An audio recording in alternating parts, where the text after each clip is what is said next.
ফেসবুকে একটি পোস্ট, হোয়াটসঅ্যাপে একটি মেসেজ কিংবা একটি ভুল লিঙ্কে ক্লিক, এসবের জন্য কি আইনি ঝুঁকিতে পড়তে পারেন? সরকার সাইবার নিরাপত্তা নিয়ে নতুন পদক্ষেপ নিচ্ছে। তাহলে সাধারণ অনলাইন ব্যবহারকারীদের জন্য কি বদলাতে পারে? চলুন পুরো বিষয়টি সহজ ভাষায় জেনে নেওয়া যাক।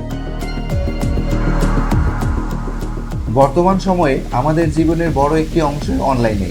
সামাজিক যোগাযোগ মাধ্যম, online banking, mobile financing, ecommerce সবকিছুই এখন ডিজিটাল। কিন্তু সুবিধার পাশাপাশি বেড়েছে সাইবার অপরাধও। প্রতিদিনই ফিশিং, পরিচয় চুরি, ভুয়া website, Facebook ID hack, mobile banking প্রতারণা এবং অনলাইন ব্ল্যাকমেইলের মতো ঘটনা ঘটছে। এ কারণেই সরকার সাইবার নিরাপত্তা জোরদার করার জন্য নতুন আইনি কাঠামো ও নিয়ম নিয়ে কাজ করছে।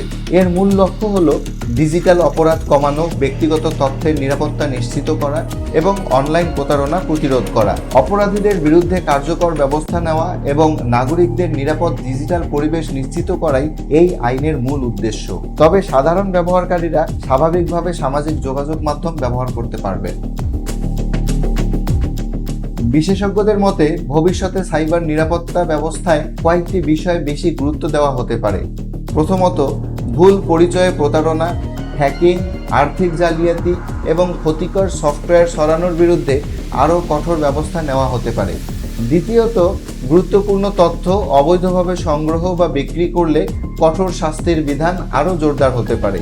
তৃতীয়ত, ডিজিটাল লেনদেন ও অনলাইন সেবাদাতা প্রতিষ্ঠানগুলোর নিরাপত্তা মান আরও উন্নত করার উপর জোর দেওয়া হতে পারে।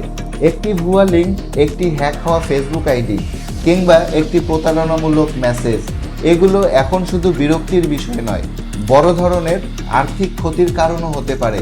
তাই অনলাইনে যে কোনো লিঙ্কে ক্লিক করার আগে অবশ্যই সতর্ক থাকুন। অনেক মানুষ এখনও অচেনা নাম্বার থেকে পাওয়া ওটিপি শেয়ার করেন, ভুয়া কাস্টমার কেয়ারের সঙ্গে কথা বলেন অথবা অজানা অ্যাপ ইনস্টল করে নিজের তথ্য ঝুঁকির মুখে ফেলেন। বিশেষজ্ঞরা মনে করেন, আইন যতই শক্তিশালী হোক, ব্যবহারকারীরা সচেতন না হলে সাইবার অপরাধ পুরোপুরি কমানো সম্ভব নয়। সাইবার নিরাপত্তার জন্য কয়েকটি সাধারণ অভ্যাস অত্যন্ত গুরুত্বপূর্ণ। শক্তিশালী পাসওয়ার্ড ব্যবহার করা, 2 স্তরের নিরাপত্তা বা 2 ফ্যাক্টর অথেন্টিকেশন চালু রাখা, অচেনা লিঙ্কে ক্লিক না করা এবং নিয়মিত সফটওয়্যারের আপডেট করা, এসব ছোট পদক্ষেপই বড় সুরক্ষা দিতে পারে। সরকারি সংস্থাগুলো নাগরিকদের সচেতন করতে বিভিন্ন উদ্যোগ নিচ্ছে।